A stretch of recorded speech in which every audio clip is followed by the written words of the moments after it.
আপনি কয় কদম হাঁটতে পারবেন বলেন? এটা কি স্বাভাবিক কিছু বলেন? আপনাদের কি স্বাভাবিক কিছু মনে হয়? পায়ের পাতা যদি 4টা সেলাই দেওয়া থাকে, সেলাইয়ের বয়স যদি 2 দিন হয়, তাহলে 3 নম্বর দিনের মধ্যে সেই সেলাই নিয়ে এই আরাফাতের হ্যাসেল শেষ করার পর মুজদালিফাতে বাস ছেড়ে দিয়ে চলে গেছে, সেখান থেকে পায়ে হেঁটে আপনার জামরাতে পাথর মেরে সেখান থেকে পায়ে হেঁটে মক্কায় গিয়ে সেখান থেকে তওয়াফ করে আবার চলে আসছেন আল্লাহ তাআলার এই বান্দি। আমরা আল্লাহ তাআলার দরবারে শুকরিয়া জানাচ্ছি, আল্লাহ তাআলা তার প্রতি রহম করেছেন, আলহামদুলিল্লাহ। ভাইরা আমার, আমাদের মধ্যে অসুস্থ হয়ে গেছেন গুরুতর, এরকম কেউ যদি থেকে থাকেন আরাফাতে, মিনাতে, মুজদালিফাতে, মক্কাতে গুরুতর অসুস্থ হয়ে গেছেন, এরকম কোন লোক থাকলে একটু আমরা জানতে চাচ্ছি কারা কারা আছেন। একটু হাত তুলে একটু বা একটু দাঁড়ায় বলবেন একটু মেহরবানি করে, কার কি অবস্থা? আপনার নিজের? এক মিনিট, আপনার নিজের? ওয়ালাইকুম আসসালাম। কি নাম ভাই আপনার? আব্দুল মতিন ভাই। আপনার কি সমস্যা হয়েছিল?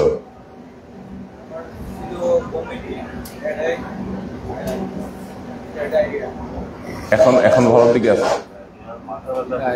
আলহামদুলিল্লাহ। ডায়রিয়া, মাথা ব্যথা, ভমিটিং হয়েছে ভাই, আলহামদুলিল্লাহ, আল্লাহ তাআলা সুস্থ করেছেন, আলহামদুলিল্লাহ, জাযাকাল্লাহ খাইর। আপনাদের ওখানে লাইট নাই আর সবার চেহারাগুলো দেখা যাচ্ছে না। আমরা আজকে সারাদিন ঘুমাবো ইনশাআল্লাহ, ঘুম ছাড়া তো বেশি একটা কাজ নাই, অতএব এখানে একটু কাজ করি, লাইটটা জ্বালাই দিই। আচ্ছা, আর এদিকে কে যেন আসছেন উনি এখন মেয়াতে, মানে দুর্বল হয়ে গেছে। আচ্ছা আচ্ছা। আর কারোর সাথে? আগে থেকে বাতের সমস্যা ছিল আর হচ্ছে ডায়াবেটিস হাই। তো গতকালকে হাঁটার পরে ওনার পা একদম এখন চলতেছে না, বাট আমি কষ্ট করে ওনাকে মিনা পর্যন্ত এখানে নিয়ে আসছি। আজকে আমাদের একটু প্ল্যান আছে, ওনাকে হচ্ছে ইয়াতে করে হুইল চেয়ারে করে যদি আমরা মক্কাতে যে। আচ্ছা, আলহামদুলিল্লাহ, জাযাকাল্লাহ খাইর। ভাইয়ের মার বাতের ব্যথা আগে থেকে, ডায়াবেটিস 60+ এজ, তিনি একেবারে অচল হয়ে গেছে না, পা চলতেছে না, তারপরে কষ্ট করে মিনা পর্যন্ত এসেছে। আলহামদুলিল্লাহ। যে কয়টা কেস শুনলাম এগুলো মেজর কোনো কেস না আল্লাহর রহমতে, অর্থাৎ একেবারে অসহনীয় বা দুর্ঘটনা হওয়ার মতো কোনো কিছু আলহামদুলিল্লাহ ঘটে নাই। আল্লাহ তাআলার শুকরিয়া আদায়ের কত বড় একটা ইস্যু এটা, যে হজের এই ধকল শেষ করে আসার পর এখনো পর্যন্ত মেজর কোনো সমস্যা তৈরি হয় নাই। ভাই আপনারা সাইডে কথা বলে আমি কিভাবে কথা বলবো? মেজর কোনো ইস্যু যে তৈরি হয় নাই, এটা যে কত বড় ব্যাপার, এটা যারা আগে বারবার হজ করেছেন তারা বলতে পারবে। হজকে কেন জিহাদ বলা হয়েছে? ভাই এটা বন্ধ করে দেন, এটা বন্ধ করে দেন। এবার উকি ঝুঁকি মারা যাবে না তো, ঢুকলে ঢুকবেন, না ঢুকলে বন্ধ করে দেন, এটা তো অ্যাটেনশন নষ্ট হয়। উনি কি এখানকার হাজি? তাহলে উনি কি চাচ্ছেন একটু কথা বলেন, এগুলো বন্ধ করে দেন। এভাবে আর সাইড দিয়ে উঁচু ঝুঁকি দিলে কিভাবে কথা বলবো আমি? উনি যদি আসেন ভেতরে আসবেন, আর না হলে বন্ধ করে দিবেন। ভাই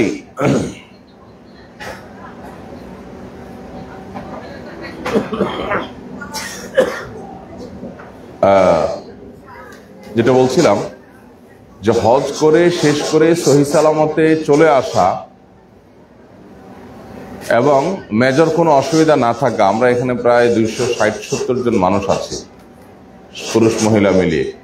এই 260+ মানুষ আলহামদুলিল্লাহ মেজর কোনো ইনজুরি ছাড়া, মেজর কোনো দুর্ঘটনা ছাড়া, মিসিং ছাড়া, বড় কোনো অসুবিধা ছাড়া যে আল্লাহ তাআলা আমাদেরকে সহি সালামতে শেষ করে আসার তৌফিক দিয়েছেন, এটা শুকরিয়া আদায় করে আসলে শেষ করা যাবে না। আমাদের এখানে বেশিরভাগ ভাইয়েরা বোনেরা, বেশিরভাগ এখানে যারা আছেন তাদের বেশিরভাগের মানুষের জীবনের এটা প্রথম হজ। যাদের জীবনে এটা প্রথম হজ, তারা বিষয়টা আসলে মেলাতে পারবেন না। যারা এর আগে হজ করেছেন তারা জানেন যে এবারের হজ কতটা সহজ, কতটা আরামদায়ক এবং কতটা ইজি হয়েছে। আমার আলহামদুলিল্লাহ 2009 সাল থেকে টানা আল্লাহ হজের তৌফিক দিচ্ছেন। আমার এই দীর্ঘ 16-17 বছর হজের অভিজ্ঞতার আলোকে এই বছর হজের মতো এত কম কষ্টের হজ আমার জীবনে আমি কখনো করিনি। আমাদের পরিচিত আরো অনেক ভাই ব্রাদারের কাছ থেকে শুনলাম একই কথা। মাওলানা হাসান জামিল সাহেব গতকালকে আমাদের সাথে ছিলেন, উনি বলতেছিলেন যে আমি 1993 সাল থেকে টানা হজ করতেছি, জীবনে কখনো জোহরের আগে তোয়াফ সাই এটা কোনোদিন কল্পনাও করি নাই। আমরা গত বছরও তোয়াফ সাই করতে করতে অনেকেরই মাগরিবের সময় শুরু করতে হয়েছে, অনেকের আসরে, তার আগে কেউ চিন্তাও করেনি। খুব রেয়ার, কিছু মানুষ হয়তো করেছে অল্প স্বল্প। তো আলহামদুলিল্লাহ এবছর অবশ্য হাজিদের সংখ্যাও কম, আর সৌদির ম্যানেজমেন্টও অন্যান্য বছরের চাইতে এবছর অনেক ভালো করেছে। অন্যান্য বছরে বিশেষ করে গত বছর, তার আগের বছর মক্কার আশেপাশে, এমনকি যারা আজিজিয়াতে ছিল, আজিজিয়া থেকে মক্কা যাওয়ার সব গাড়ি, প্রাইভেট কার, এমনকি ট্যাক্সি পর্যন্ত বন্ধ করে দিয়েছে। মানুষের দুর্ভোগ, মানুষের কষ্টের কোনো সীমা ছিল না। কেন হজকে জিহাদ বলা হয়েছে? মানে দুর্বলদের জন্য, বিশেষ করে মেয়েদের বেলায় বলা হয়েছে হজ্জুহুন্না জিহাদ, তাদের হজটা হলো জেহাদের সমতুল্য। জেহাদ মানে কি? জীবন বাজি রাখা। জীবন বাজি রাখার মতো এরকম একটা বিষয় জিহাদ, সেটার সাথে হজকে তুলনা করা হয়েছে। এই হজ কতটা কষ্টসাধ্য হলে এটাকে জেহাদের সঙ্গে তুলনা করা হয়। তো আলহামদুলিল্লাহ সেরকম কোনো বিশেষ কোনো দুর্ঘটনা ছাড়া আল্লাহ তাআলা আমাদের এতগুলো মানুষকে সুচারুরূপে সবকিছু সম্পন্ন করার যে তৌফিক দিয়েছেন, এর জন্য যে বললাম শুকরিয়া আদায় করে শেষ করা যাবে না। গত বছর আমরা আরাফাতের ময়দান থেকে রাত 10টা না 11টায় বাস পেয়েছি। সেই বাস 3:30 বাজে, এই 11টা থেকে নিয়ে 3:30 পর্যন্ত টানা বাস চলেছে, জ্যাম ঠেলে ঠেলে। এরপরে আমরা টের পাইলাম যে আমরা এখনো মুজদালিফায় আসি নাই। মুজদালিফা এখনো 2 কিলোমিটার 1.5 কিলোমিটার দূরে। এবার বাস থেকে সবাই আমরা নেমে গেলাম যে ফজর, মাগরিব নাই, এশা নাই, মুজদালিফা রাত্রি যখন ওয়াজিব সেটাও ছুটে যাবে। নেমে হাঁটা শুরু করলাম। বাসের রাস্তায় হাঁটা যে কি কঠিন, কি কষ্টের, তাও একজন দুজন না, শত শত হাজার হাজার মানুষ। এদিকে পুলিশ দৌড়াচ্ছে, এদিকে গেলে ওইদিকে দৌড়ায়, এদিকে গেলে ওইদিকে দৌড়ায়। তারা তাদের দায়িত্ব পালন করে। আর হাজিদের টাকাটা হলো তারা তাড়াতাড়ি যাইতে হয় মুজদালিফায়। জাস্ট ফজরের নামাজের ওয়াক্ত হওয়ার 10-15 মিনিট আগে মুজদালিফার বর্ডারে ঢুকেই তাড়াতাড়ি করে নামাজ পড়ে মাগরিব এশা শেষ করছে। রাত্রি যখন বলতে 5 মিনিট, ঘুম তো প্রশ্নই ওঠে না, কিসের ঘুম। এরপরে আবার টানা হাঁটা, এবং একই দৃশ্য প্রায় তার আগের বছরও হয়েছে, 2 বছর পর পর। তো এই ধরনের নানাবিধ সমস্যা ঘটছে। গত বছর আমাদের সাথে থাকা হাজিদের একজন মারা গেছেন, এবং মিসিং, এটা তো একেবারে কমন একটা বিষয়। তো সেই তুলনায় আলহামদুলিল্লাহ আমরা এই যে পুরো হাউসফুল আল্লাহ রহমতে, এখন আল্লাহ হজটা যেরকম আমাদের তুলনামূলকভাবে সহজ করে দিয়েছেন, বিশেষ করে যারা পুরাতন অভিজ্ঞ আছেন তারা বলতে পারেন যে কতটা আল্লাহ তাআলা আসান করেছেন। সেটা যেরকম আল্লাহ তাআলা সহজ করে দিয়েছেন, হজকে যেন আল্লাহ তাআলা পরিপূর্ণভাবে কবুল এবং মঞ্জুর করেন, সেটার জন্য আমরা আল্লাহর কাছে দোয়া করি। প্রিয় ভাইরা, আমরা আলহামদুলিল্লাহ অল্প 2-4 জন ভাই ছাড়া বাকি সবাই তাওয়াফ এবং সাই সম্পন্ন করেছি। যারা তাওয়াফ এবং সাই সম্পন্ন করেন নাই তারা 12 তারিখ বিকেলের মধ্যে তাদের তাওয়াফ সাই শেষ করতে হবে। এখান থেকে 12 তারিখে পাথর মেরে যে তাওয়াফ সাই করাটা টাফ, কঠিন। তাহলে আপনাদের জন্য অপশন হলো, আজকে যখন পাথর মারতে যাবেন, আজকে পাথর মেরে আপনারা আর তাঁবুতে না ফিরে মক্কা চলে যেতে পারেন।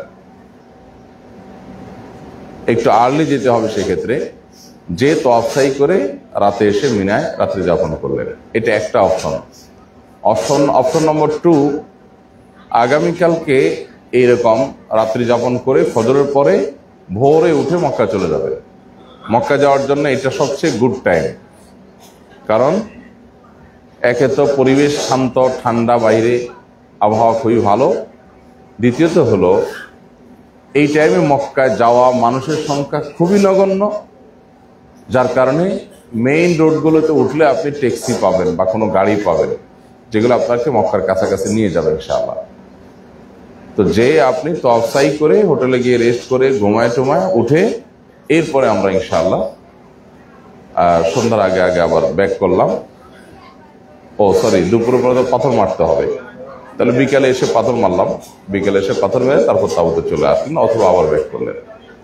তাহলে এই হলো আমাদের তওয়াফের ব্যাপার, এটা আমাদের করতে হবে ইনশাআল্লাহ। হজের তওয়াফ ইন্টারেস্টিং একটা বিষয়। হজের তওয়াফের মেয়াদ হলো আজীবন। হজের তওয়াফের মেয়াদ কতদিন? মানে মরার আগের দিন পর্যন্ত। কেউ যদি হজের তওয়াফ না করে, হজের তওয়াফটা তো ফরজ তওয়াফ, ওয়াজিব না, ফরজ। ফরজের তো কোনো বিকল্প নাই, দমটমে কাজ হবে না, তাই না? তা এখন হজের তওয়াফ কেউ করতে পারলো না, সামহাও মিস হলো, তাহলে সে কি করবে?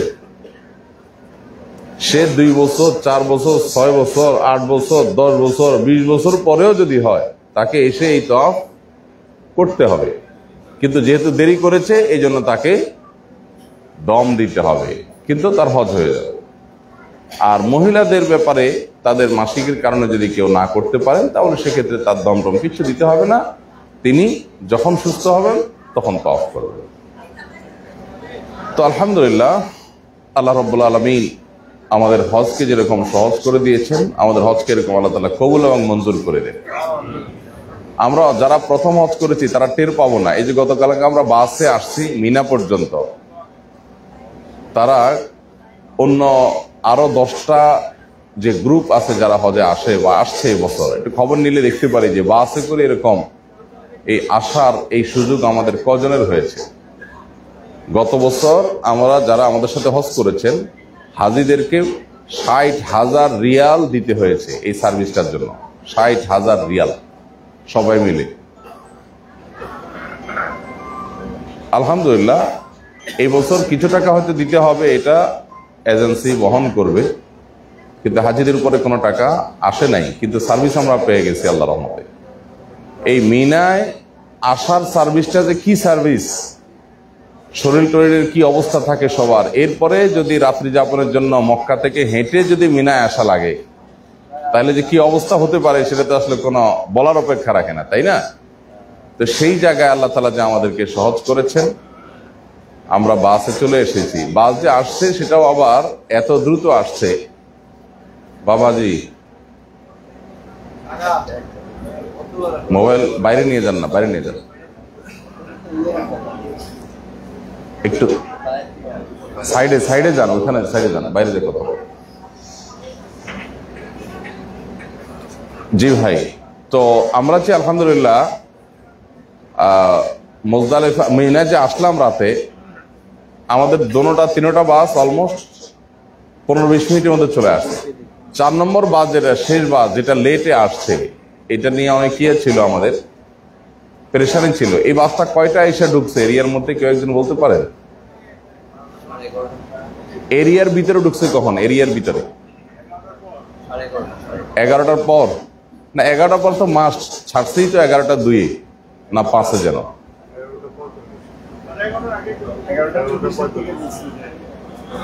একজন বলছে 11:30টার আগে।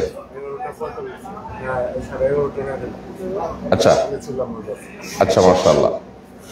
আমাদের মাসআলা হলো সূর্য ডুবার যে টাইম 7টা, এখন 3 বা 4, আর ফজর ওয়াক্ত কয়টা হয় এখন? 4:10। তো যত ঘন্টা যত মিনিট হয় এটাকে ভাগ করলে তার হাফ যদি টাইম আমরা থাকি আলহামদুলিল্লাহ, তাহলে আমাদের রাত্রি যাপন হয়ে যায়। আর মিনার এরিয়াটা চারদিকে কিন্তু অনেক বড়, যেগুলোতে তাবু সেট করা হয়েছে। এর বাইরেও কিছু জায়গা আছে যেগুলোতে অফিস আদালতের জন্য বিল্ডিং করা আছে, ধরেন আপনার ফায়ার সার্ভিসের বিল্ডিং আছে, পুলিশের কিছু কার্যালয় আছে, এগুলো বেশ কিছু স্থাপনা আছে যেগুলো মিনার মধ্যে পড়েছে। তো মিনার এরিয়ার ভিতরে যদি আমরা ঢুকে যেয়ে থাকি আলহামদুলিল্লাহ, তাহলে আল্লাহর ফজলে হয়ে গেছে। মোস্ট প্রবলি আমরা যতটুকু বুঝলাম 11টা 35, 40, 45 যে কয়েকজন যে কয়েকটা বলছেন এর মধ্যে এটা হয়ে যাওয়ার কথা, কাভার হয়ে যাওয়ার কথা আলহামদুলিল্লাহ। তো এক্ষেত্রেও শেষে যারা আসছেন, শেষের বাসে যারা আসছেন, যাদের জন্য লেট হলো সে ভাইদের আল্লাহর কাছে ইস্তেগফার করা উচিত। আমাকে এক ভাই পার্সোনালি মেসেজ দিয়েছেন যে ভাই আমার কারণে লেট হয়েছে, আমি দুঃখ প্রকাশ করছি। তো বাকি যাদের কারণে লেট হয়েছে তাদের শুধু দুঃখ প্রকাশ নয়, এখান থেকে তাদের একটা লেসন নেওয়া উচিত। আমি একটা কথা আলহামদুলিল্লাহ খুব আল্লাহর কাছে শুকর আদায় করি বলি, আমি 10 বছর সৌদিতে ছিলাম, এর মধ্যে যতবার ওমরার তৌফিক হয়েছে সেটা গুণে তো শেষ করা যাবে না, কখনো মাসে 2বার 3বারও হয়েছে, যেহেতু সৌদিতেই ছিলাম ফ্যামিলি সহ। আমার 2-3টা বাচ্চা নিয়ে, ছোট ছোট বাচ্চা নিয়ে আমার মিসেস সহ আমরা হজ করতে আসতাম, ওমরা করতে আসতাম। আমার মনে পড়ে না, আমরা বাসে আসতাম 1100 কিলোমিটার, এর মধ্যে বাস বারবার পথে থামতো, বারবার ছাড়তো, মিকাতে থামতো, ছাড়তো। আমার মনে পড়ে না এই পুরো সময়ের ভিতরে কখনো তার জন্য বাস 1 মিনিট লেট হয়েছে। সবার আগে এসে বাসে বসে আছে, এটা দায়িত্বশীলতার ব্যাপার। আমরা অনেক মানুষ আছে এই জিনিসগুলো বুঝি না। আমরা 9টায় বাসের জন্য হোটেলের লবিতে উপস্থিত থাকা, 9:30টায় বাস ছাড়া, এটার জন্য আমরা কি পরিমাণ বারবার করে মেসেজ দেওয়া বলা হয়েছে। হোটেলের রুমে রুমে যায় নোটিশ করার জন্য হুদুদের ভাইদেরকে বারবার আমি রিকোয়েস্ট করেছি যাতে কোনোভাবে দেরি না হয়। তো এরপরও আমরা কিছু মানুষ দেরি করে ফেলেছি। যারা দেরি করে ফেলেছি তাদের উচিত ছিল এটা বলা যে ভাই আপনারা বাসটা ছেড়ে দেন, আমরা ট্যাক্সি দিয়ে চলে আসবো। এটা তাদের দায়িত্ব ছিল। তো আলহামদুলিল্লাহ এত বড় সফরে এই যে শেষ বাসটা ছাড়তে একটু লেট হলো, এটুকু জিনিস একেবারে অস্বাভাবিক না। যে মানুষগুলোর কারণে লেট হয়েছে, মানুষগুলো যদি আমরা রেখে আসতাম সেক্ষেত্রে তাদের কষ্টের কোনো সীমা থাকতো না। কারণ তারা আসলে ট্যাক্সি দিয়ে তো এদিকে ধারে কাছে কোথাও ঢুকতে পারতেন না, ট্যাক্সি আজিজিয়া পর্যন্ত আসতো বড় দর, এদিকে অসম্ভব।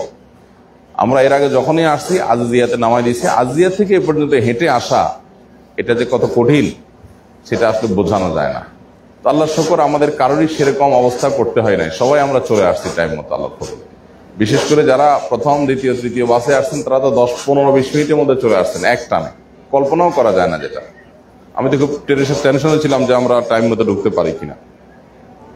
এদিকে আরাফাত থেকে আমরা যে আসছি আলহামদুলিল্লাহ বাসগুলো টাইমলি আমরা পেয়ে গেছি। 8টা, 9টা, 9:30টার মধ্যে সবাই বাসে উঠে গেছে, তাই না?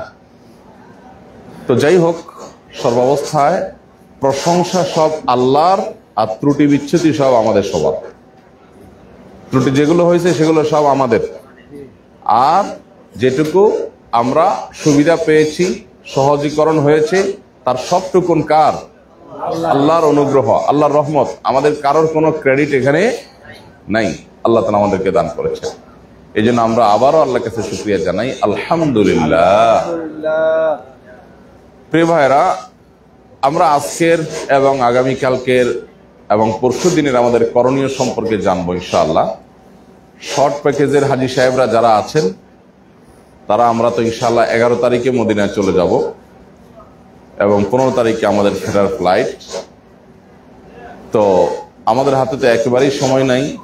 লংয়ে যে ভাইরা আছেন তাদের আলহামদুলিল্লাহ কিছুটা সময় আছে। তারা আল্লাহ রহমতে মাতাফে এহরামের কাপড় ছাড়া যে সাধারণ পোশাক পরে তাওয়াফের হাউজে ঢোকার যে সুযোগ, ওইটা ইনশাআল্লাহ তারা এখন ভোগ করবেন। ঈদের পরে, হজের পরে বেশ কিছুদিন পর্যন্ত এটা ওপেন থাকে। এটা একটা বড় ভালো দিক আলহামদুলিল্লাহ, এটা আপনারা পাবেন আল্লাহ চাহেন তো। এখন আজকের, আগামীকালকের, পরশু দিনের আমাদের করণীয়গুলো কি? করণীয় জানার আগে এই দিনগুলোর সাথে আমরা একটু পরিচিত হই। এই দিনগুলোকে বলা হয় আইয়ামুত তাশরিক। এগুলোকে কি বলা হয় ভাই? আইয়ামুত তাশরিক। আইয়ামুত তাশরিক এটা হলো ঈদের দিন, ঈদের পরে 3 দিন। ঈদের পরে কয়দিন ভাই? 3 দিন। এই যে 3 দিন, ঈদের দিন এবং ঈদের পরে আরো 3 দিন, সেই দিনগুলো এখন চলমান আছে আইয়ামে তাশরিক। এই আইয়ামে তাশরিক, এই দিনগুলোতে আমাদের প্রধানত 3টি করণীয় আছে, বরং 4টি করণীয় আছে। 4টি করণীয় আছে প্রধানত।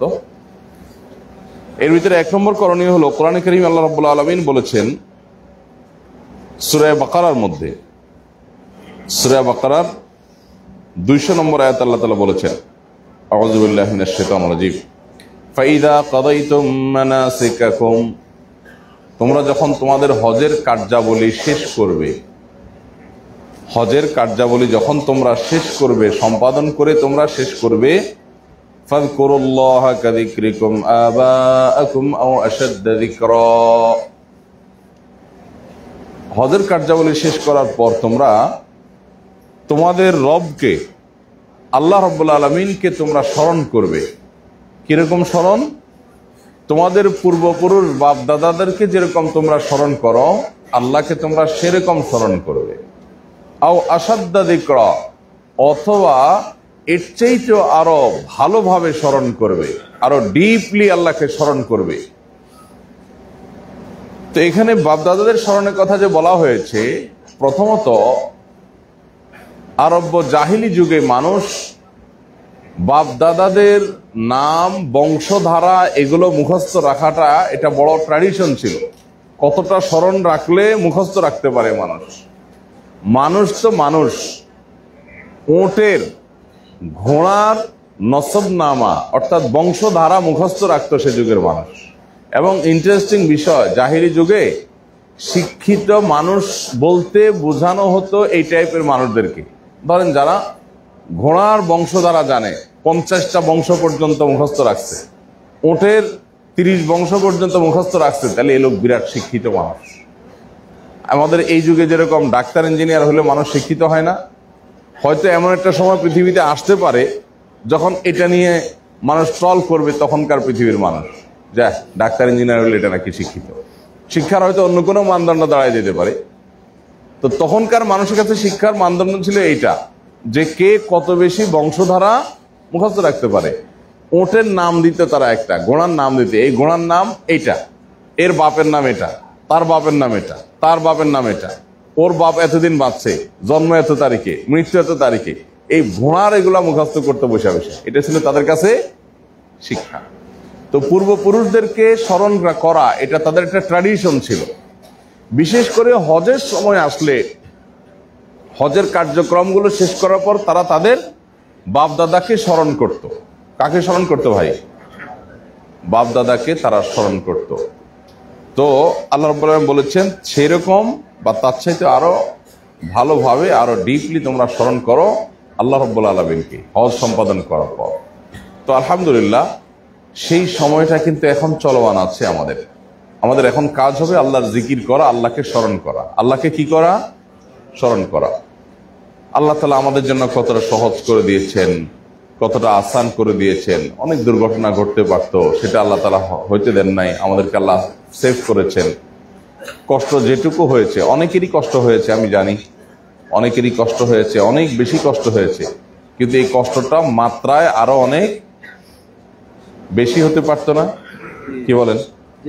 জি। একটা দুর্ঘটনা তো মোটামুটি অলমোস্ট সবারই ঘটে, সেটা হলো যে ওই যে হুইল চেয়ারের ধাক্কা খাওয়া, পায়ের গোড়ালিতে হুইল চেয়ারের ধাক্কা লাগছে কারোর ভাই?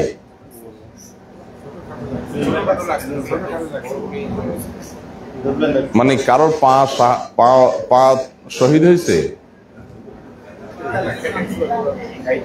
কাইটে টেনে গেছে কারোর? আচ্ছা, আমার গত বছরের একটা দৃশ্য, গত বছর না তার আগের বছর, মনে চোখের সামনে জামারাতে প্রার্থনা মারতে যাওয়ার সময় আমার ভোলার মতো না। সেটা কি? সেটা হলো আমরা জামারাতে যখন পাথর মারতে যাচ্ছি, তখন আমরা লক্ষ্য করলাম যে পেছন থেকে একজনের হুইল চেয়ারের ধাক্কায় আরেকজন আমার চোখের সামনে তার গোড়ালিতে এমন ভাবে লাগছে যে আপনার ভাই, আপনার সামনে যদি এত ইশারা ইঙ্গিত এত ডিস্টার্ব করেন, কেমনি আমি কথা বলবো বলেন? হ্যাঁ, সারাক্ষণ যদি কথা বলেন আর ইশারা ইঙ্গিত দেন, আমি কেমনে, মানে অ্যাটেনশন নষ্ট হয়ে যায়। তো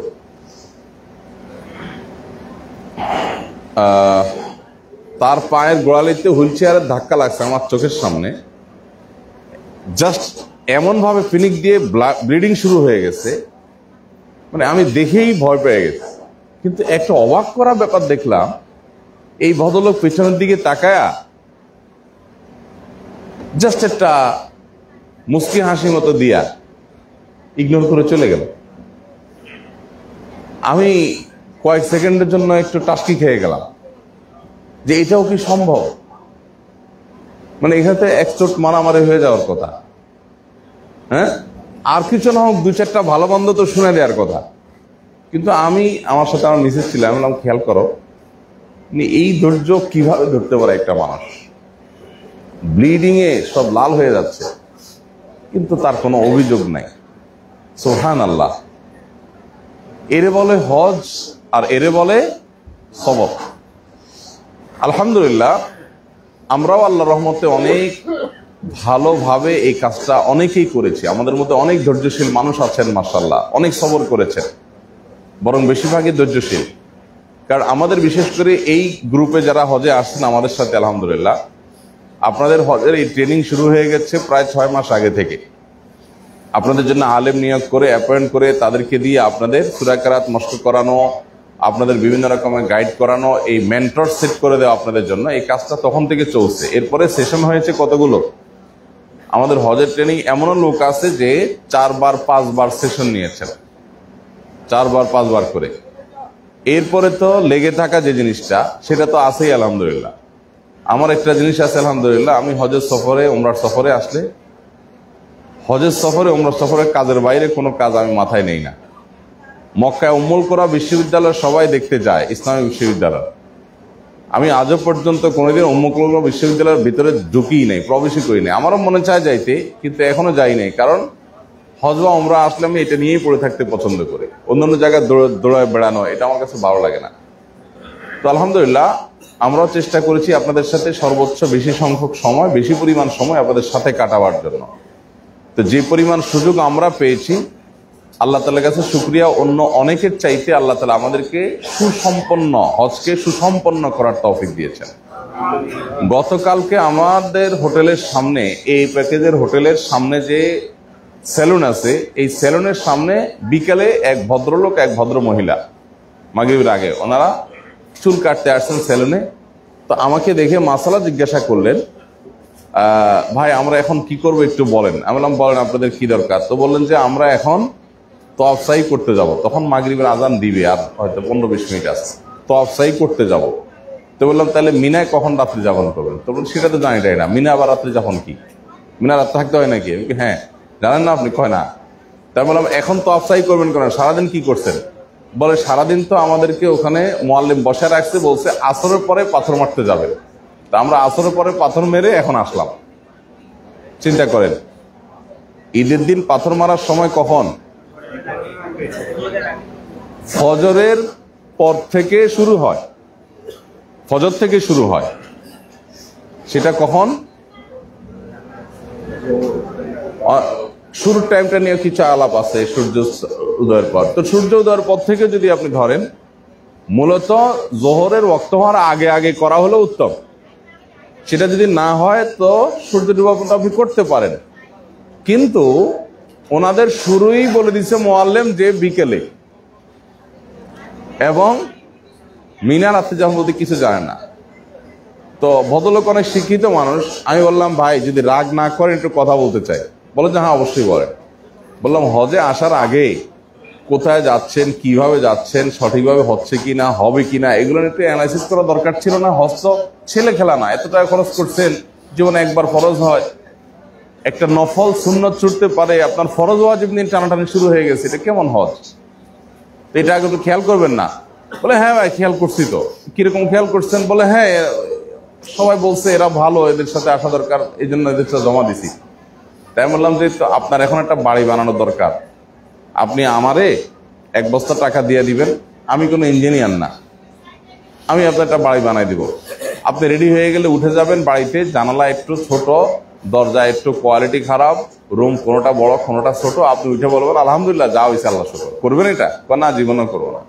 তো কি করবেন? একবারের জায়গায় 10 বার যাবেন, 5 জন ইঞ্জিনিয়ারের সাথে পরামর্শ করবেন, আর 5 জনের সাথে বুদ্ধি নিবেন, এরপরে যা ডিসিশন নেবেন তারপরেও জিনিসটা পারফেক্টলি করার জন্য নানা চেষ্টা করবেন। তো আমাদের অবস্থা হলো আমাদের দুনিয়াটা হলো ঠিকঠাক আর আখিরাতটা হলো টুকটাক টুকটাক। তো এই হলো আমাদের অবস্থা। সেই তুলনায় আল্লাহ রাব্বুল আলামিন আমাদেরকে যে হজের কার্যক্রমগুলো সব সুসম্পন্ন করার, সুন্দরভাবে শেষ করার তৌফিক দিয়েছেন, এই জন্য রব্বুল কারীমের কাছে আমরা আবারও শুকরিয়া জানাই, আলহামদুলিল্লাহ। তো আজকের একটা করণীয় আমরা জানলাম, সেটা হলো আইয়ামে তাশরিক এগুলোতে আল্লাহর জিকির বা আল্লাহর স্মরণ বেশি বেশি করতে হবে। কিছু কিছু সময় আমরা আল্লাহ তাআলার স্মরণ, আল্লাহ তাআলা কিভাবে আমার জন্য আসান করেছেন, কিভাবে আমার আশাটাকে সহজ করে দিয়েছেন, কিভাবে এই কার্যক্রমগুলো সবগুলো সম্পাদনের তৌফিক দিয়েছেন, সেগুলোর কথা আমরা স্মরণ করব। আর এই যে তাকবীর বেশি বেশি পাঠ, তাকবীর বেশি বেশি পাঠ, এটাও আল্লাহর স্মরণের অন্তর্ভুক্ত, এটা আমরা করবো ইনশাআল্লাহ বিইজনিল্লাহ। আইয়ামে তাশরিকে নবী সাল্লাল্লাহু আলাইহি ওয়াসাল্লাম বলেছেন, আইয়ামু আকলিন ওয়া শুরবিন ওয়া যিকরিন লিল্লাহ। এই দিনগুলো হলো খাওয়া দাওয়ার দিন, পানাহারের দিন। যেহেতু ঈদের দিন, ঈদ সংশ্লিষ্ট দিন, পানাহারের দিন। এখন এখানে তো এরা আপনার সৌদি মোয়াল্লেম বা এজেন্ট আমাদেরকে যে খাবার সরবরাহ করবে, এর বাইরে আসলে তেমন কোনো খাবার নাই যে আমরা খাওয়া দাওয়া মন করে করব। তো যেটা দিব ওইটাকে একটু ভালোভাবে খাবো। কালকে রাত্রে যেমন কেকটা এডিশনাল ছিল, আমরা খাইছি আলহামদুলিল্লাহ। খাওয়া দাওয়া তো আমরা করবোই, পাশাপাশি আল্লাহর জিকিরটা বেশি বেশি করবো। সাধারণ আল্লাহ স্মরণ এবং মুখে তাকবীর পড়তে চলতে থাকা, আল্লাহু আকবার, আল্লাহু আকবার, লা ইলাহা ইল্লাল্লাহ, আল্লাহু আকবার, আল্লাহু আকবার, ওয়ালিল্লাহিল হামদ। তাহলে দুইটা কাজ হয়ে গেল, আল্লাহর স্মরণ, আর এটা হলো পানাহার। এই দিনগুলোকে পানাহার করার দিন বলা হয়েছে। তার মানে রোজা রাখা যাবে না। পানাহার করার দিন মানে কি? রোজা রাখা যাবে না। আল্লাহ তাআলার পক্ষ থেকে মেহমানদারি, আল্লাহ যতটুকু রিজিকে রেখেছেন ততটুকু আমরা খাবো, রোজা রাখবো না। আচ্ছা, 3 নম্বর কাজ হলো, এই দিনগুলোতে আমাদের হাজী সাহেবদের জন্য মিনায় অবস্থান করতে হবে। এটা হলো সংখ্যাগরিষ্ঠ বা বেশিরভাগ ইমামদের মতে ওয়াজিব, বেশিরভাগ ইমামদের মতে ওয়াজিব। অতএব সেই কাজটা তো আমরা অলরেডি করেছি গত রাত্রে, সামনের রাতগুলোতে করবো ইনশাআল্লাহ। এর মধ্যে কেউ যদি তওয়াফ করতে যান, তো যেটা বলছিলাম সবচেয়ে গুড টাইম হলো হয় ফজরের সময় যাওয়া বা ফজরের আগে উঠে যাওয়া। আমরা মাঝে মধ্যে কোনো কোনো বছর এরকম হয়েছে, রাত 3টার দিকে উঠে তওয়াফ করতে গেছি, আরামসে তওয়াফ করছি। কারণ আমরা যখন মক্কায় গিয়ে পৌঁছাইছি তখন মানুষ সবাই মিনাতে ঘুমন্ত, সকাল ভোর, তখন ফজরের পরে আরামসে তওয়াফ সাই করে রেস্ট করে তারপর এসে আবার পাথর মেরে তাঁবুতে চলে আসছে। তাহলে আমরা রাত্রি যাপনের কাজটা করবো ইনশাআল্লাহ। আজকে গতকাল রাত্রে হয়েছে, সামনে রাতে করবো। আপনাদের আশেপাশের তাঁবুগুলো খেয়াল করতেছেন? বেশিরভাগ তাঁবুগুলো যে শুনশাব নীরব হয়ে গেছে, খেয়াল করছেন? কারণ কি? সব মক্কায় ঘুমে আছে, হোটেলে বেশিরভাগ লোক মক্কায় ঘুমে আছে। এই যে হ্যাসেল করে, এত কষ্ট করে, বাস ভাড়া করে, তারপরে হুলস্থুল করে আমরা আসলাম, এর মধ্যে আমাদের কিছু ভাই হয়তো একটু পিছনে পড়ছে, কারোর একটু অসুবিধা হয়েছে। এত বড় কর্মযজ্ঞ, 200-250 মানুষ সবাই চলে আসছে, 2-4টা কেস তো হবেই, উল্টা পাল্টা স্বাভাবিক। আশেপাশে আপনি দেখেন যে শুনশান নীরব হয়ে গেছে, তাই না? তো এই যে শুনশান নীরব হয়ে গেছে, এর কারণ কি? কারণ হলো এই হ্যাসেলগুলো কেউ নিতে চায় না, বলে ভাই এটা জরুরি না, ইখতিলাফ আছে, সুন্নত, না গেলেও চলে, শুয়ে থাকে। আমাদের রাসূল আকরাম সাল্লাল্লাহু আলাইহি ওয়াসাল্লাম মিনার রাত্রিগুলো এই মিনাতে যাপন করেছেন, মক্কায় না, হোটেলে না। সো আমরা সেটা অনুসরণ করার জন্য আসছি, আলহামদুলিল্লাহ। তাহলে এটা হলো আমাদের 3 নম্বর কাজ, এখানে রাত্রি যাপন করা। আর 4 নম্বর কাজ হলো পাথর মারা। পাথর মারার সময় কখন? জোহরের ওয়াক্ত হওয়ার পর থেকে, অর্থাৎ 12:30 ওয়াক্ত যদি হয় তাহলে 12:30 থেকে নিয়ে মূলত সন্ধ্যা সূর্য ডোবার আগ পর্যন্ত। এখন ওলামায়ে কেরাম বলেন যদি কোনো কারণে সূর্য ডোবার আগে মারতে না পারে, ভিড়ে টিড়ের কারণে দেরি হয়ে যায়, তাহলে তারপরে মারলেও হয়ে যাবে। বাকি টাইম হলো মূলত এইটা, জোহরের ওয়াক্ত হওয়া থেকে নিয়ে সূর্য ডোবার আগ পর্যন্ত। এখন আমরা জোহরের ওয়াক্ত হলে ঠিক তখন থেকে মারতে পারি। তাহলে এখান থেকে আমরা 10টা 10:30 যদি রওনা দেই হেঁটে যেতে, এখান থেকে কয় কিলোমিটার? কেউ কি একটু গুগলে চেক করে দেখবেন জামারাত কয় কিলোমিটার? হ্যাঁ, ও মাশাআল্লাহ, তো অনেক কম, 3.1 কিলো। এখান থেকে টিন শেড যাইতে কত দূর সময়? টিন শেড, হ্যাঁ, আলহামদুলিল্লাহ, আরো সহজ হয়ে গেল। টিন শেড যাইতে 600 মিটার, মানে 15 মিনিটের পথ ধরা যাক। তার মানে টিন শেডের মধ্যে আমরা যদি ঢুকে যাই, এরপরে টিন শেডের ছায়া দিয়ে ইনশাআল্লাহ যাওয়াতে কোনো ব্যাপার না, আমরা যেতে পারবো এবং আল্লাহ চাইলে তো জামরাতে পাথর মারতে পারবো। তো পাথর মারার জন্য আমরা টাইমিংটা এখন আলাপ করে ফেলবো। পাথর মারার ওখানে গুরুত্বপূর্ণ কিছু নির্দেশনা আছে। মোস্ট অফ দ্য কেস পাথর মারতে গিয়ে প্রত্যেকটা কাফেলার 2-4-5 জন মানুষ মিস হয়, হারায়। আমরা যদি চাই যে আমাদের কাফেলার কেউ না মিস হোক, তাহলে আমাদেরকে খুব ওয়েল প্ল্যান করে আগাইতে হবে, তা না হলে মিসিং এর সম্ভাবনা জোরালো। বিশেষ করে আমরা যখন জামরাতে পাথর মেরে শেষ করে যখন ইউটার্ন নিয়ে আবার তাঁবুর দিকে ব্যাক করব, এই জায়গাটায় উঠার সময় তো ধরেন আপনার 4টা ফ্লোর, পাথর মারার 4টা ফ্লোর, এই 4টা ফ্লোরে উঠার জন্য মিনিমাম 8 থেকে 10টা রোড আছে। এক একটা ফ্লোরে 2টা রোডও গেছে দুই দিক থেকে, 8-10টা ফ্লোর দিয়ে মানুষ ঢুকছে। পাথর মারার পরে মানুষগুলোর খুব অল্প সংখ্যক মানুষ মক্কায় যাচ্ছে, খুব রেয়ার, আর বেশিরভাগ মানুষ ব্যাক করতেছে। ব্যাক করার সময় কিন্তু রাস্তা একটাই অলমোস্ট, বা দুই পাশে 2টা, বাস গ্রাউন্ড ফ্লোর, তখন তো আর উপর নিচে না, একটা ফ্লোর দিয়ে ব্যাক। এই জন্য এই জায়গাটাতে ভয়ঙ্কর চাপ তৈরি হয়, ভিড় তৈরি হয়, এখানে হারায় যায় মানুষ। মসজিদে খায়েফের মাথা পর্যন্ত এইটুকু জায়গা, এইটুকু পার হয়ে গেলে আবার ইজি হয়ে যায়। এটুকুতে কষ্ট হয় অনেক বেশি, গরম হয় অনেক বেশি, ভয়ঙ্কর। তো এখানে আমরা কিভাবে তুলনামূলকভাবে যাতে মিস না হয়, আমরা যাতে সঠিকভাবে আসতে পারি, সেটা আমরা চেষ্টা করবো ইনশাআল্লাহ। তো সেটা নিয়ে আমরা জোহরের পরে আল্লাহ চাহেন তো ব্রিফ করার চেষ্টা করব। এখন শুধু আমরা টাইমিংটা জানাই যে আমরা কখন মারবো। জোহরের ওয়াক্ত হওয়ার পর থেকে তো আমরা পাথর মারতে পারি, নিক্ষেপ করতে পারি, বাট আমরা চেষ্টা করবো ইনশাআল্লাহ এখানে আসরেরও পরে, ধরেন আনুমানিক 4টা 4:30 এরকম সময় আমরা বের হওয়ার চেষ্টা করবো ইনশাআল্লাহ। কারণ আমাদের এখান থেকে যেতে লাগবে হয়তো সর্বোচ্চ ইনশাআল্লাহ 1 ঘন্টা, সর্বোচ্চ 1 ঘন্টা লাগবে হয়তো ইনশাআল্লাহ। আমরা আরো আধা ঘন্টা আমরা হাতে রাখলাম, তাহলে আমরা পাথর মেরে নেমে বের হয়ে আসবো, মাগরিবের আজান দিবে ইনশাআল্লাহ। তাবুতে এসে আমরা মাগরিব নামাজ পড়বো। কথা কি বুঝাতে পারছি? তো এইটা হবে আমাদের প্ল্যান। কারণ দুপুরবেলা যে রোদ, এই রোদ দিয়ে আসলে আমরা যদি হাঁটতে হয় তাহলে অনেকে অসুস্থ হয়ে যাওয়ার ভয় আছে।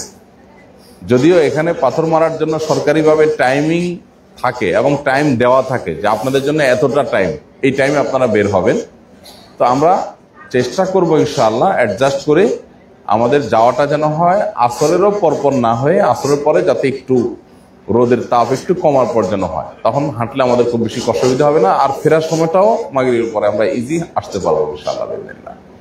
তো আজকে আমরা 3 জামরাতে পাথর মারবো, বড় জামরা, মেজো জামরা এবং ছোট জামরা, সবগুলোতে 7টা করে 3-7 21টা পাথর আমরা নিক্ষেপ করবো ইনশাআল্লাহ। পাথর মারার ক্ষেত্রে আসলে বিশেষ কোনো নিয়ম কারণ প্রসঙ্গ আসতে বলেই ফেলি, আমরা আল্লাহু আকবার বলে প্রত্যেকটা পাথর নিক্ষেপ করবো। আল্লাহু আকবার, আল্লাহু আকবার, আল্লাহু আকবার।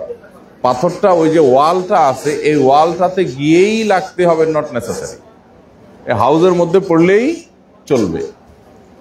এই ওয়ালটা একবারে গ্রাউন্ড ফ্লোর থেকে নিয়ে এই 4 তলা পর্যন্ত পুরা ওয়াল উঠানো, এবং এইটার এই যে হাউসটা এখানে নিক্ষেপ করলেই মূলত চলবে। অনেকে এই ওয়ালটাকে মনে করে শয়তান। না ভাই, শয়তানের বয়স তো অনেক পুরান, সে তো আমাদের বাবা আদম আলাইহিস সালামেরও আগে তার জন্ম শয়তানের। আর ওয়াল এটা বানাইছিল সৌদি গভর্নমেন্ট কিছু বছর আগে। অতএব এই ওয়ালটা কোনো শয়তান না। মানুষ এই ওয়ালরে পাথর না পারলে জুতা মারে, পারলে মোবাইল মেরে দেয়। কেন? শয়তানের প্রতি অনেক জিদ, সেজন্য সারাদিন শয়তানের কথা, গলাগুলি, দোস্তি, শয়তানের কথা উঠা বসা, এখানে আসে সব জিদ শয়তানের উপরে ছাড়া। আমরা অনেকে সেটা করি, এটা আমরা করবো না। 7টা পাথর মারবো শুধুমাত্র, অন্য কিছু না।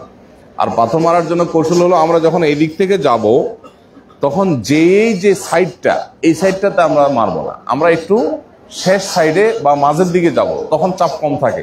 শুরুতে সবাই চাপ দেয়, মাঝের দিকে যে আস্তে আস্তে আস্তে একদম ওয়ালের কাছে ঘিরে একদম কাছে গিয়ে মারা যায়। আল্লাহু আকবার, আল্লাহু আকবার প্রত্যেকবার বলতে বলতে আমরা মারবো পাথরগুলো। যারা আমাদের মধ্যে খুব বেশি উইক আছেন, মক্কাতে আছেন কিংবা এখানে, যারা আসলে যাওয়ার মতো না, যেমন ভাই বললেন তার মাকে, এখানে এক ভাই বললেন তার মাকে হুইল চেয়ারে নিয়ে যাবেন, আমরা বলবো যে হুইল চেয়ারে মেহরবানি করে এই কষ্ট করবেন না। যদি কোনো মানুষ অপারগ হয়, শরীয়ত তাকে বাধ্য করে নাই, তার পক্ষ থেকে আরেকজন পাথরটা মারতে পারবে। এখন এই সুযোগ পাওয়া যদি কেউ বলেন যে আমার এখন কোমর ব্যথা করতেছে, শরীরটা ম্যাজ ম্যাজ করতেছে, ভাল লাগতেছে না, তাহলে আমার পাথরটা আরেকজনকে দিয়ে দিই, তাহলে কিন্তু হবে না। এটা হলো অপারগ ব্যক্তির জন্য। অপারগ মানে কি? যে আসলে সেখানে মারতে গেলে ইনজুর্ড হতে পারে, অসুস্থ হয়ে যেতে পারে এবং তার অসহনীয় কষ্ট হবে। এরকম অনেকে থাকতে পারেন, বৃদ্ধ মানুষ, অসুস্থ, তাদের তরফ থেকে অন্য কেউ মারতে পারবে। তা আমরা এই জিনিসগুলো খেয়াল রাখবো ইনশাআল্লাহ। তাহলে 4 নম্বর কাজও কিন্তু শেষ হয়ে গেল, পাথর মারা। এই 4টা কাজ আমরা করবো ইনশাআল্লাহ। আমাদের কাছে যেহেতু অপরন্ত সময় থাকবে, আমরা ইনশাআল্লাহ নাস্তার পর একটু ঘুমায়া উঠে জোহরের আগে আমরা একটু সূরা মস্ক করবো ইনশাআল্লাহ। যাদের সূরাগুলো সহি আছে তারা আমরা অন্যদেরকে শেখাবো, গ্রুপ গ্রুপ করে দিব ইনশাআল্লাহ বিদিনিল্লাহ। আমরা সূরা মস্ক করবো এবং আপনাদের প্রশ্ন উত্তর নেবো ইনশাআল্লাহ। আমাদের কিছু পুরস্কার ছিল, ঈদের দিন এখনো চলমান আছে, বিশেষ করে বাংলাদেশে এখন ঈদ শুরু হয়ে গেছে। তো সেই হিসাবে আমরা এই কয়েকটা পুরস্কার একটু বিতরণ করে ফেলতে চাই। পুরস্কারগুলো কি একটু আনবা আজাজ? পুরস্কারগুলো আমরা একটু বিতরণ করে ফেলতে চাই হালকা করে। ভাই বলেন। হ্যাঁ, যে কেউ যে কারোর তরফ থেকে মারতে পারবে, মাহরাম হওয়া কোনো জরুরি না যে মাহরামই মারতে হবে। যিনি মারবেন তার নিজেরটা আগে মারবেন, মারার পরে অন্যদের তরফ থেকে নিয়ত করবেন যে আল্লাহ এটা অমুকের তরফ থেকে, আল্লাহু আকবার আল্লাহু আকবার বলে 7টা মেরে ফেলবেন, বাস শেষ। তাহলে না হবে ইনশাআল্লাহ। আমরা কেউ যদি মসজিদে খাইফে মাগরিবের নামাজ পড়তে চাই, মিনার মসজিদে, যেখানে 70 জন নবী নামাজ আদায় করেছেন, তাহলে তাকে জিহাদের নিয়ত করতে হবে মোটামুটি। কারণ কাফেলাকে ছেড়ে দিতে হবে, কাফেলা তো আর দাঁড়াবে না। আর মসজিদে খাইফে যেই ভিড় হয়,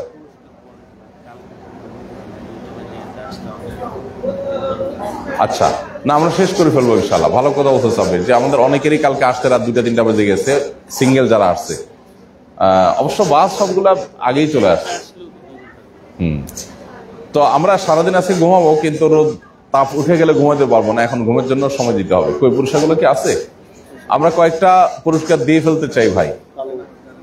প্রথম কথা হলো, আমাদের মধ্যে এক্সট্রা অর্ডিনারি কোনো কাজ করেছেন এমন কোনো ভাই কি আছেন যে কোনো দুর্বল মানুষকে সাথে নিয়ে তিনি আরাফা, মিনা, মুজদালিফা বা মক্কা যাওয়ার ক্ষেত্রে হেল্প করেছেন? কোনো অসুস্থ, কোনো বৃদ্ধ, নিজস্ব লোক ছাড়া, নিজস্ব লোক, নিজের মা, বোন, নিজের বাবা, নিজের ভাই, এদেরকে তো আপনি নিবেনই, সেটা তো আপনার নিজস্ব দায়িত্বের মধ্যে পড়ে। এর বাইরে অন্য কোনো হাজিদেরকে এক্সট্রা কোনো সাপোর্ট দিয়েছেন, দীর্ঘ আপনার পথ পাড়ি দিয়েছেন তাকে নিয়ে, বা অসুস্থ মানুষকে আপনি সেবা দিয়েছেন, বা মিস হওয়া মানুষকে পৌঁছায় দিয়েছেন জায়গা মতো, এরকম কোনো মানুষ কি আছে আমাদের এখানে? বলেন তো কি করছেন আপনি? যখন পাথরবাড়ি চলে আসি, মক্কার দিকে যাচ্ছি, তখন টানেলে ওই সময় মহিলা আমাদের সাথে কথা বলে। আচ্ছা, কোন দেশি মহিলা? বাংলাদেশি? আচ্ছা, হচ্ছে নাটোর। হ্যাঁ, তো আমি জিজ্ঞাসা করলাম যে আপনি কোন কাপড়ের সাথে আছেন? কিছু বলতে পারবে না, কাফলা টাফলা কিছু চিনে না। হ্যাঁ, বললো যে আমার শুধু 10 নম্বর বাথরুমের সামনে যদি তুমি নিয়ে দিতে পারো তাহলে আমি চিনতে পারবো। আচ্ছা, তাহলে পারবে চলে যাবে। তো আমি আসছি এবং উনি খুব অসুস্থ ছিল, উনি শুয়ে পড়ছে, মানে সকল 10 নম্বর বাথরুমের সামনে আসার পরে উনি বলছেন যে এখন তোমরা যাও, আমি ঠিক যাবো। তাহলে এটা কোশ্চেন হলো, টিন শেড যেটা আছে টানেলের, ওইটার মুখ থেকে নিয়ে 10 নম্বর টয়লেট পর্যন্ত এই পুরো পথ তাকে নিয়ে গেছেন আপনি এবং আপনার? মাশাআল্লাহ। ওই মহিলা কি বৃদ্ধ ছিল? না, কিন্তু ওনার ব্যাক পেইন ছিল, তো সাথে নিয়ে গেছেন, এই তো, আর তো কোনো কিছু না। মাশাআল্লাহ। দেন এই ভাইকে একটা পুরস্কার দিই আমরা। কি দিবেন? এটা ছাতা দেন। হ্যাঁ, কি নাম আপনার? মহসিন কবির ভাই আমাদের। আপনার দেশের বাড়ি কোথায়? সাতক্ষীরা। মহসিন কবির ভাই সাতক্ষীরা বাড়ি। ভাই একটা ভালো কাজ করেছেন, সেটা হলো যে নাটোরের এক ভদ্র মহিলার সাথে পাথর মেরে যাওয়ার সময় দেখা টানেলের মুখে তিনি তার গ্রুপের সব লোকজনকে হারাই ফেলছেন এবং খুব ভীত সন্ত্রস্ত হয়ে পড়েছেন। তিনি একা, কোনো কাফেলার নাম টাম কিচ্ছু বলতে পারেন না, শুধু এইটুকু বলেন যে হারামের 10 নম্বর টয়লেটের সামনে গেলে আমি চিনব। তখন উনি এবং ওনার ওয়াইফ সাথে নিয়ে পুরো দোনোটা টানেল পার করে হারামের 10 নম্বর টয়লেট পর্যন্ত দিয়ে আসছেন। বলার অপেক্ষা রাখে না। ওই দিন অর্থাৎ গতকালকে পাথর মেরে হারামে যাওয়ার পর আমাদের শরীরের কি অবস্থা হয়েছে সবার, এরপর আবার আরেকজনকে আরেক 10 নম্বর টয়লেট খুঁজে নিয়ে সেখানে দিয়ে আসা, এটা সন্দেহাতীত ভাবে একটা বড় স্যাক্রিফাইস, এটা অনেক বড় ত্যাগ। তো এটা আমাদের মহসিন কবির ভাই করেছেন, সেজন্য আল্লাহ তাআলার কাছে আমরা শুকরিয়া আদায় করি আর ওনার জন্য দোয়া করি আল্লাহ তাআলা তাকে সেজন্য উত্তম বিনিময় দান করবে। আমাদের এই জিনিসগুলো অনেক গুরুত্বপূর্ণ ভাই। সেলফিশ মানুষে আমাদের সমাজটা ভরে গেছে, আমরা সবাই স্বার্থপর, এটার জন্য কোনো যোগ্যতা লাগে না, শিক্ষিত অশিক্ষিত আলেম গায়রে আলেম, আমরা সবাই নিজের স্বার্থের চিন্তা করি বেশিরভাগ মানুষ।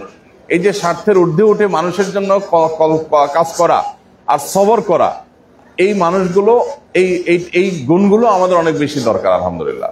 তো মহসিন কবির ভাই, ছাতা যদিও কালকে ফ্রি কয়েকটা ছাতা পাইছেন অলরেডি ফাও, কিন্তু এই ছাতা আপনি পান নাই, যেটা আপনার মারার কাজও দিবে মানুষকে, আবার আপনার নিজের ঠেক দেওয়ার কাজও দিবে মানুষকে। তো আপনি প্রয়োজনে মারবেন না, ঠেকা পড়ে গেলে টেলে আর কি। এটা শক্ত একটা ছাতা আলহামদুলিল্লাহ, এটা আপনাকে হাদিয়া। জাযাকাল্লাহ খাইর। হুদুদের ভাইদেরকে বলছি কিছু পুরস্কার রাখার জন্য, 2-4টা পুরস্কার দিয়ে আমরা শেষ করে ফেলবো ইনশাআল্লাহ। আর কোন ভাই আছেন যে এক্সট্রা অর্ডিনারি কোনো স্যাক্রিফাইস করেছেন অন্য কারোর জন্য, অথবা নিজে, মানে ওই যে যেটা বললাম যে এমন কিছু ঘটেছে যে চান্দি গরম হয়ে যায় বাট আপনি ঠান্ডা রাখছেন? জি ভাই।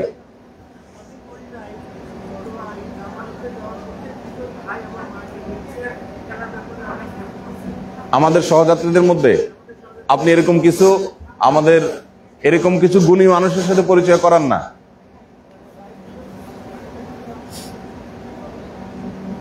আপনার কি নাম?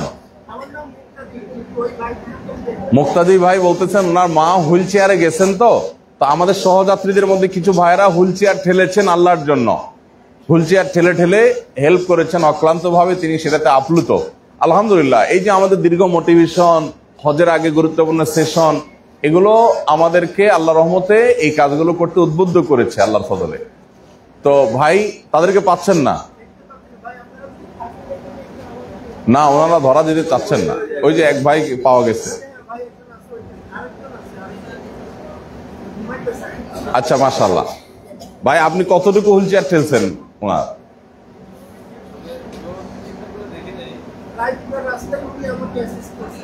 প্রায় পুরো রাস্তায় অ্যাসিস্ট করেছেন। আপনাদের আগে থেকে দোস্তি টুস্তি আছে? দোস্তি টুস্তি কিছু নাই? মাশাআল্লাহ। দেন ভাইকে একটা পুরস্কার দিই। মাশাআল্লাহ। কি নাম ভাই আপনার? আসেন। মোজাম্মেল ভাই। মোজাম্মেল ভাই আমাদের সহযাত্রী আরেক ভাই, তার মুক্তাদি ভাই না? মুক্তাদি ভাইয়ের আম্মাজান অসুস্থ, তার মায়ের হুইল চেয়ার পুরো পথ হেল্প করেছেন, কখনো ঠেলেছেন কখনো ধরেছেন।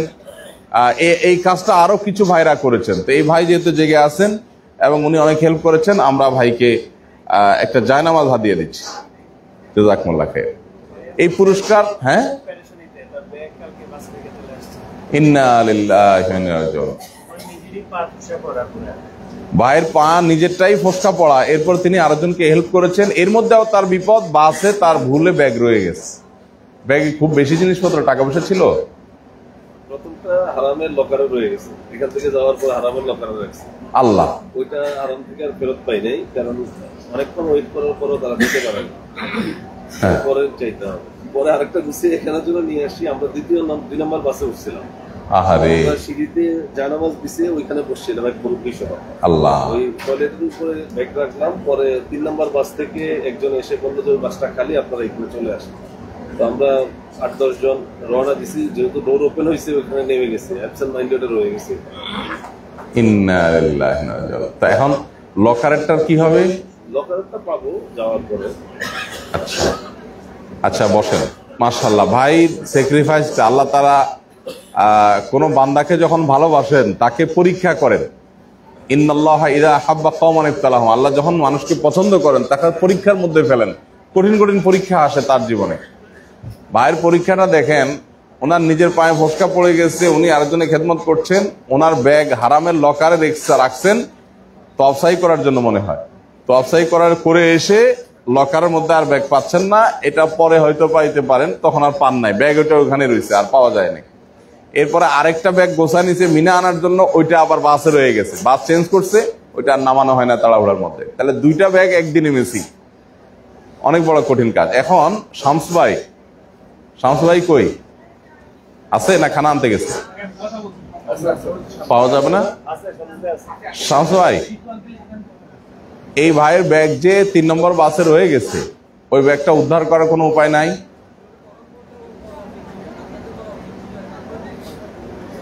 টিপু ভাইয়ের সাথে অলরেডি এটা নিয়ে কথা বলছে সাব্বির, উনি বলছেন নাকি সম্ভব না, কিন্তু আমার মনে হয় সম্ভব। কেন সম্ভব? এই বাসগুলো মক্কাতেই আছে।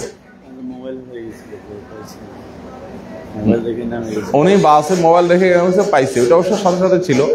তো এখন ভাইয়ের ব্যাগটা ওনাদের গাড়ি কোথায় আছে? বাস যদি মক্কার মধ্যেই থাকে, এখান থেকে যাওয়ার পরেও যদি হয়, যদি আমরা যে আনতে পারি, তাহলে সেক্ষেত্রে ভাই যে আনলো, চেষ্টাটা করি অন্তত, পাকার না পাক। হ্যাঁ, আচ্ছা যাক, তো আলহামদুলিল্লাহ। আর কোনো ভাই আছেন কিনা? আমরা শেষ করব, দেখি আমরা শুনি কারটা পছন্দ হয়। হ্যাঁ, আচ্ছা বলেন তো আপনি। আমাদের 5 জনের মধ্যে 4 জনের যেহেতু দুবার একটু দেরি হয়ে গেছে, আমাদের সমাজ থেকে কাল দিয়েছিলাম 4 জনের চুল কেটে দিচ্ছেন, আমাদের বাকি 4 জনের। মাশাআল্লাহ মাশাআল্লাহ। আপনার রুমমেট, এটা স্যাক্রিফাইস, কিন্তু রুমমেটের প্রতি একটা দোস্তি হয়ে যায়, এটা পার্ট অফ আপনার ফ্যামিলি হয়ে যায়, যার কারণে রুমমেটরা একটু চুল কেটে দেওয়া, একটু হাত পা টিপে দেওয়া, এটা অস্বাভাবিক ব্যাপার না। এটা হজের মধ্যে, কষ্টের মধ্যে একে অন্যরে করে। তারপরে ভাইটাকে আমি ছোট করে দেখছি না। ভাইকে একটা পুরস্কার দেই, একটা কিছু দাও না। আমাদের যে বই আছে না, দোয়ার বই আছে না, দোয়ার বই দেন একটা। আচ্ছা, একটা বেজেন দিয়ে দিই। আসেন ভাই। আচ্ছা, আপনি ওখান থেকে ক্যাশ ধরেন দেখি। মাশাআল্লাহ ভাই, আপনার? হ্যাঁ, আমার আসলে স্পাইন সার্জারিটা কি মনে আছে, স্পাইন সার্জারি হয়েছে। আচ্ছা, কোমরে যদি স্ক্রু লাগানো,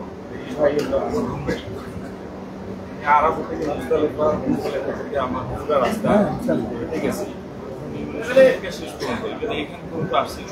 একটা সময় আমার সাথে ছিল এবং উনি জানেন, আমরা শুনছেন যে আমার স্ক্রু লাগানো আছে, একদিন জন্য আমাকে আলাদা।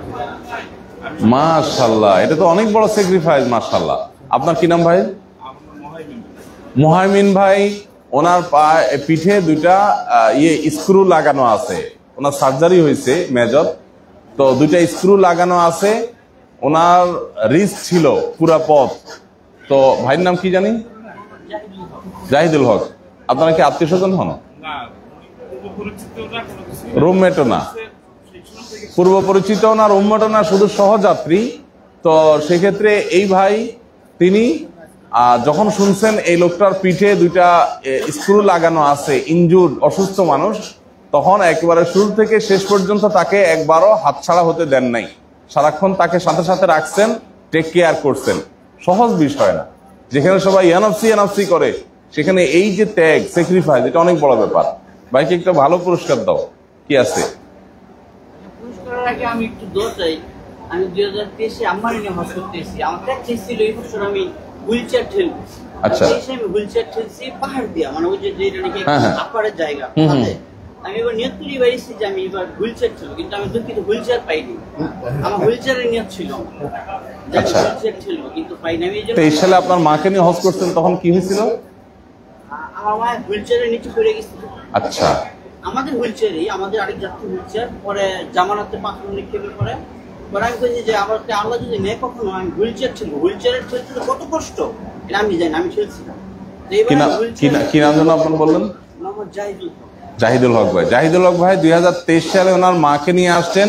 ওনার মা আরেকজন হুইল চেয়ারের নিচে পড়ে গেছেন এবং হুইল চেয়ারে মাকে নিয়ে চলতে গিয়ে অনেক কষ্ট হওয়াতে উনি নিয়ত করেছেন আল্লাহ তাকে হজের তৌফিক দিলে তিনি কারোর হুইল চেয়ার ঠেলে দিবেন। হুইল চেয়ার ঠেলে পুরো পথ নেওয়া, এটা যে কত কষ্টের সেটা উনি বোঝেন। তিনি এই স্যাক্রিফাইসটা করার নিয়ত করে দেশ থেকে আসছেন। তো তিনি হুইল চেয়ার না পায়া এই ভাইকে ধরছেন যে তাহলে এই ভাইটার খেদমত করি আমি।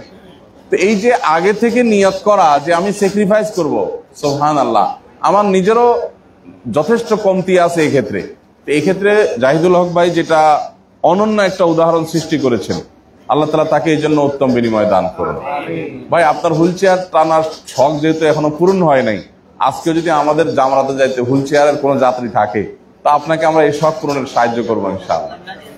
ইনশাআল্লাহ দেন ভাইকে আমার লেখা একটা বই, ভাই আপনাকে 2টা পুরস্কার দিচ্ছি। আমার লেখা একটা বই, তারাবির সালাতে কোরআনের বার্তা বইটা, আর এইটা বইটাতে আমি অটোগ্রাফ দিয়ে দিচ্ছি ইনশাআল্লাহ।